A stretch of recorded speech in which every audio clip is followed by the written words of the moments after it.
गुरुर्ब्रह्मा गुरुर्विष्णू गुरुर्देवो महेश्वरा गुरु साक्षात परब्रह्म तस्मै श्री गुरुवे नमः. तस्मै श्री गुरुवे नमः. श्री स्वामी समर्थ. सर्वप्रथम तुम्हा सर्वांचे आपल्या या विश्वास आणि अध्यात्म या चॅनलवरती मनापासून स्वामीमय असं स्वागत आहे. तर अंतःकरण असता शुद्ध वाचावे सदा गुरुचरित्र या उक्तीप्रमाणेच आपल्या मठामध्ये नेहमीच विशेष अशा कार्यक्रम सोहळ्यानिमित्त नेहमीच गुरुचरित्राचे पारायण होत असते आणि हे पारायण सामूहिक असते. तर या सामूहिक पारायणाचे महत्त्व आपण या पारायण सोहळ्याच्या सेवेसोबतच अनेक इतर सेवा असतात त्या सेवेंचे महत्त्व जाणून घेणार आहोत. तर अनेक ताईदादा सेवेमध्ये नवीन असतात आणि त्यांच्यापर्यंत ही माहिती पोहोचणं फार गरजेचं आहे, जेणेकरून सेवा करताना त्यांनाही आनंद मिळेल, सेवेचं त्यांनाही महत्त्व समजेल आणि त्याचप्रमाणे सेवांचा लाभ देखील त्यांना घेता येईल. तर हाच एक प्रामाणिक उद्देश ठेवून तुमच्यापर्यंत ही माहिती पोहोचवण्याचा मी आज एक प्रामाणिक प्रयत्न करत आहे. तर व्हिडिओला सुरुवात करण्याअगोदर मी श्री स्वामी समर्थ महाराज यांना त्रिवार वंदन करते. गुरुआदरणीय प्रदीप दादा यांना कोटी कोटी प्रणाम करते आणि तुम्हा सर्वांना श्री स्वामी समर्थ म्हणते. तर गुरुचरित्र सामुदायिक पारायण सोहळ्यासोबतच आपल्या मठामध्ये म्हणजेच प्रत्येक मठामध्ये जेव्हा सप्ताह असतो तेव्हा याग, यज्ञ, जप आणि प्रहर सेवा ह्या अखंडपणे सुरू असतात. तर या सेवांचे काय महत्त्व आहे ते आज आपण जाणून घेणार आहोत. तर सर्वप्रथम आपण प्रहर सेवा काय असते ते जाणून घेऊया. तर प्रहर सेवेला सप्ताहाचा आत्मा म्हटलं जातं. आता तुम्ही विचार करू शकता, सप्ताहाचा आत्मा म्हणजे ही किती मोठी सेवा असेल. आपण साक्षात स्वामी महाराजांना प्रहर देत असतो.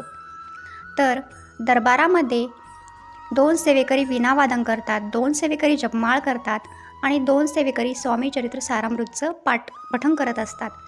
आणि हे पठण अखंडपणे जोपर्यंत सप्ताह सुरू आहे तोपर्यंत हे सुरू असतं.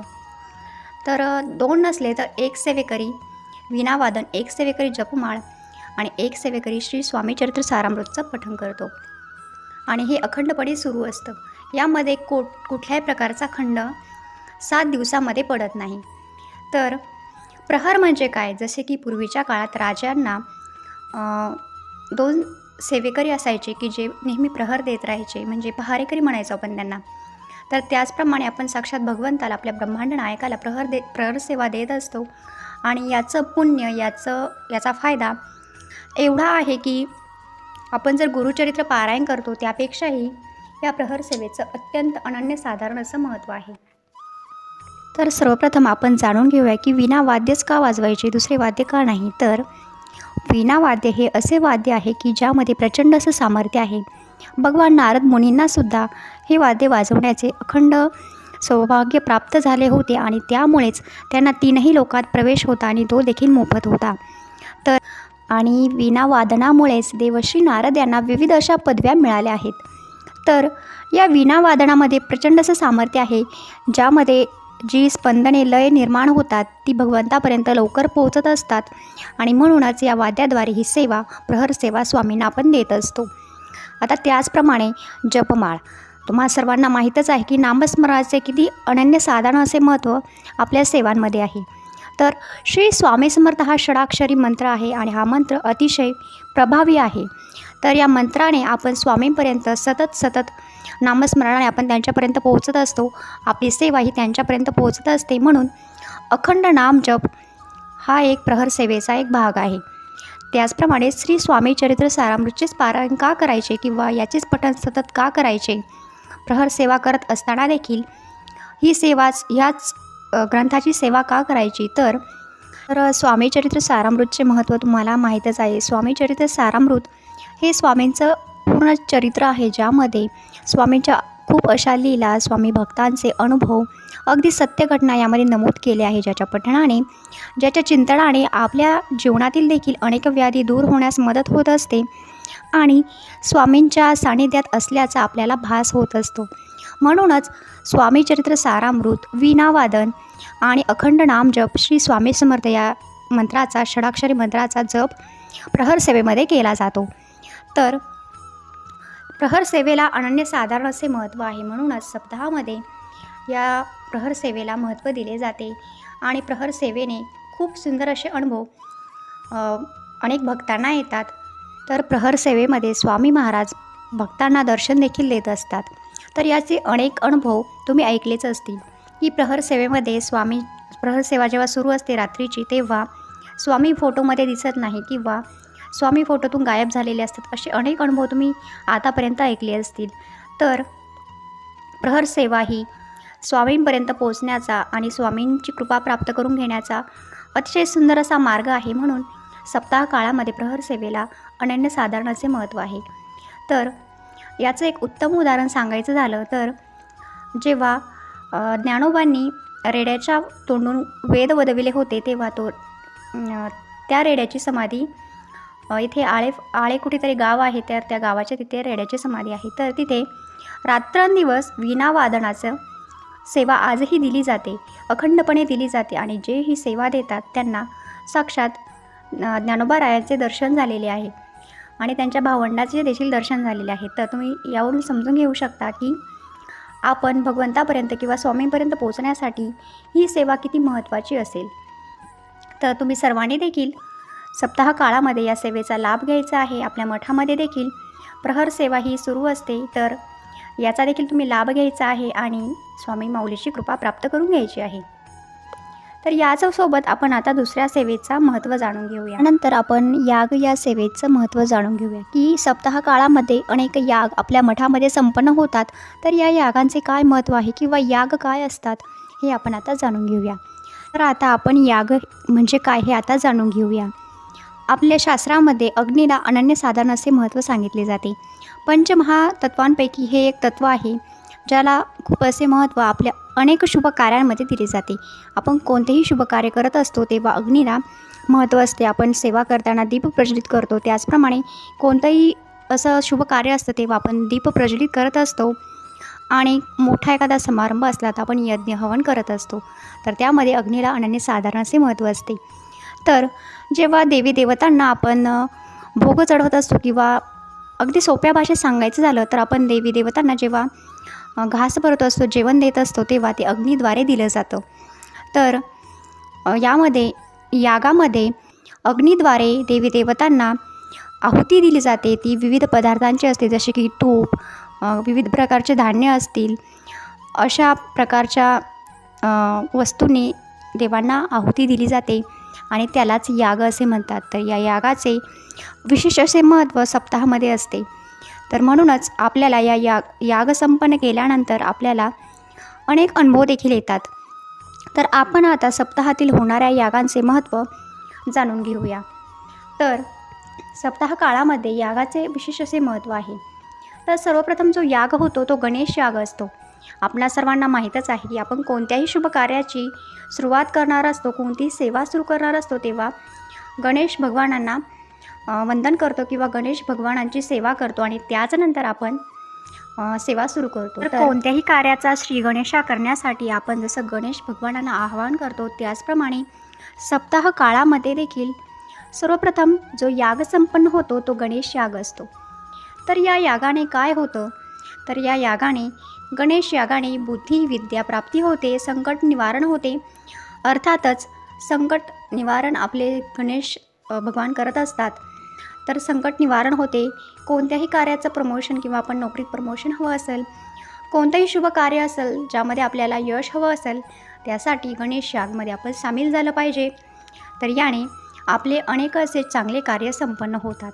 गणेश यागामध्ये काय केलं जातं, तर गणपती अथर्वशीर्ष याचं पठण केलं जातं आणि याच्या पठणाने यज्ञामध्ये आहुती दिली जाते आणि हा याग संपन्न केला जातो. तर याचे विशेष असे महत्त्व आहे. सप्ताहामध्ये सर्वप्रथम हा याग संपन्न केला जातो.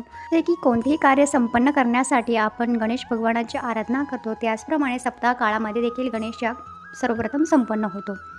त्यानंतरचा जो याग असतो तो मनोबोध याग असतो. मनोबोध यागाने मनाची विचलितता जी असते ती कमी होते, मन शांत होतं आणि मन योग्य दिशेस वाटचाल करण्यासाठी तयार होतं. आपले कोणतेही मानसिक विकार असतील ते नाहीसे होतात. त्यानंतरचा पुढचा याग असतो तो गीताई याग. तर गीतेचे अनन्यसाधारण असे महत्त्व आपल्या शास्त्रामध्ये सांगितलं जातं. तर गीताई यागामध्ये याच्या काही ओव्यांचे पठण केले जातं आणि यज्ञामध्ये आहुती दिली जाते. तुपाची किंवा धान्यांची आहुती दिली जाते आणि हा याग संपन्न केला जातो. तर गीताई यागाने ज्ञानप्राप्ती होते, आपल्या वागण्यातील वाईट सवयी सुटण्यास मदत होते. त्याचप्रमाणे द्वेष, मद, मत्सर, राग कमी होतो आणि परिणामी आपल्या अंतरंगातील सुप्त शक्ती जागृत होते. तर हे आहे गीताई यागाचे महत्त्व. त्यानंतरचा जो याग येतो तो चंडी याग असतो. चंडी यागाचे महत्त्व तुम्हा सर्वांना नक्कीच माहीत असेल, कारण आपल्या मठामध्ये प्रत्येक छोटा मोठा कोणताही सप्ताह असला तर चंडी याग नक्कीच संपन्न होत असतो आणि अनेक ताई यामध्ये सहभागी होतात. तर चंडी यागाने विवाह, नोकरी, संपत्ती, कुटुंबसौख्य, प्रतिष्ठा, ऐश्वर्य प्राप्त होऊन घरातील तंत्रप्रयोग किंवा कोणी करणी केली असेल, काही वाईट शक्ती असेल तर ती नाहीशी होते आणि परिणामी गृहशांती होते. तर हा याग आपण घरामध्ये देखील करू शकतो. तर सगळ्यात महत्त्वाचं, या यागामुळे कुलदेवतेची कृपा प्राप्त होते.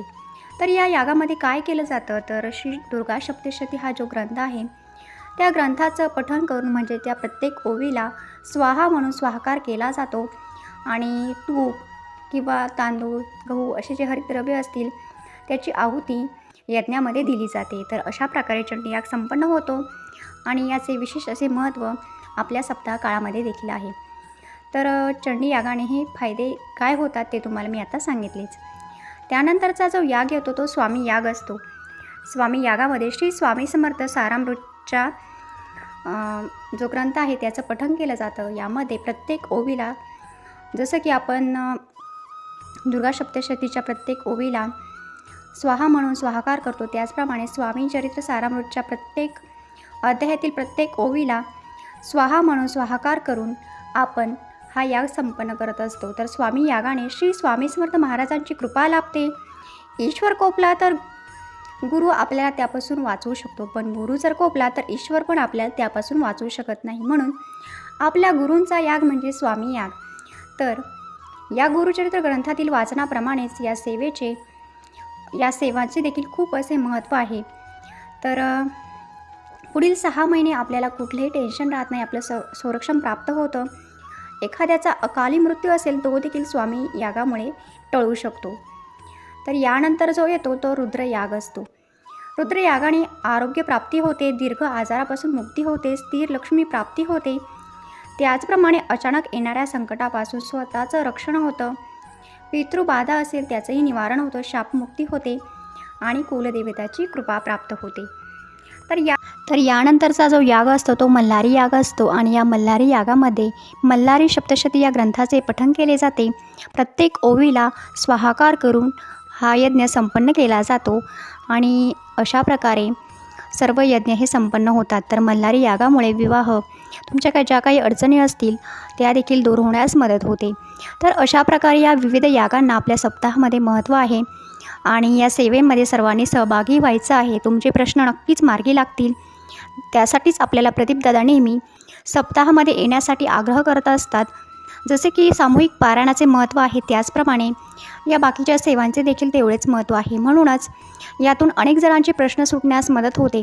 तुम्ही विचार करा, एवढ्या सगळ्या सेवा मठामध्ये संपन्न होत असतात तर किती मोठी ऊर्जा इथे निर्माण होत असेल आणि या ऊर्जेचा आपल्या शरीरावर किती सुंदर असा परिणाम होत असेल. तर त्यासाठीच पवित्र अशा स्थानी या सर्व सेवांचा आपण लाभ घेतलाच पाहिजे. तर तुम्हा सर्वांना मी नक्कीच सांगू इच्छिते की तुम्ही देखील सप्ताहामध्ये जेव्हा काही सप्ताह होत असतात तेव्हा तुम्ही मठामध्ये कोणत्याही केंद्रामध्ये तुमच्या आसपास जे काही असेल तिथे तुम्ही नक्की जायचं आहे आणि या सेवांचा लाभ घ्यायचा आहे. तर आपल्या मठामध्ये तुम्ही केव्हाही येऊ शकता. तर सगळ्यात महत्त्वाचं, या सेवा जेव्हा आपण मठामध्ये संपन्न करत असतो तर तेव्हा औदुंबराला नक्की प्रदक्षिणा घालायच्या आहे. औदुंबर प्रदक्षिणेत सर्व मनोकामना पूर्ण होतात. त्वचेचे, श्वसनाचे जे काही रोग असतील ते नाहीसे होतात. बाहेरील बाधा असेल तर निवारण होते आणि आपल्याला भगवंताची म्हणजेच आपल्या दत्त महाराजांची, स्वामी महाराजांची कृपा प्राप्त होते. तर मी तुम्हाला सर्व ताईदादांना या प्रहर सप्ताह काळातील विविध सेवेत सहभागी होण्यासाठी नक्कीच आवर्जून सांगेल. तुम्ही सर्वांनी महाराजांचा आशीर्वाद प्राप्त करून घेण्यासाठी या सेवांमध्ये सहभागी व्हायचं आहे. त्याचप्रमाणे आपल्या मठामध्ये कीर्तन सेवा देखील संपन्न होत असते. रोज सप्ताह काळामध्ये रोज संध्याकाळी कीर्तन सेवा ही असते. तर या कीर्तन सेवेचे देखील महत्त्व आहे. आपल्या कानावरती जेव्हा हे सुंदर विचार पडतात तेव्हा नक्कीच आपल्या मनावर कुठेतरी परिणाम होत असतो आणि त्याने आपले विचार शुद्धीकरण होण्यासाठी मदत होत असते. तर कीर्तन सेवेमध्ये आपल्याला संतांची चरित्र सांगितले जातात. त्याचप्रमाणे त्यातून काय बोध घेऊ शकतो आपल्याला जगण्यासाठी अनेक प्रेरणा देणारे प्रसंग आपल्याला कीर्तनाद्वारे सांगितले जातात. आणि अर्थातच कीर्तन सेवा ही देखील एक सुंदरशी सेवा आहे. तर या सेवेचा देखील आपण सर्वांनी लाभ घ्यायचा आहे. आपल्या मठामध्ये नेहमी कीर्तन सेवा ही संपन्न होत असते. तर अगदी सप्ताहाच्या शेवटी काल्याचं कीर्तन असतं आणि याचं देखील विशेष असं अनन्यसाधारण महत्त्व आहे. कोणत्याही सप्ताहाची सांगता ही काल्याच्या कीर्तनाशिवाय होत नाही. म्हणूनच कीर्तन सेवेला देखील आपल्या सप्ताह काळामध्ये अनन्यसाधारण असे महत्त्व आहे.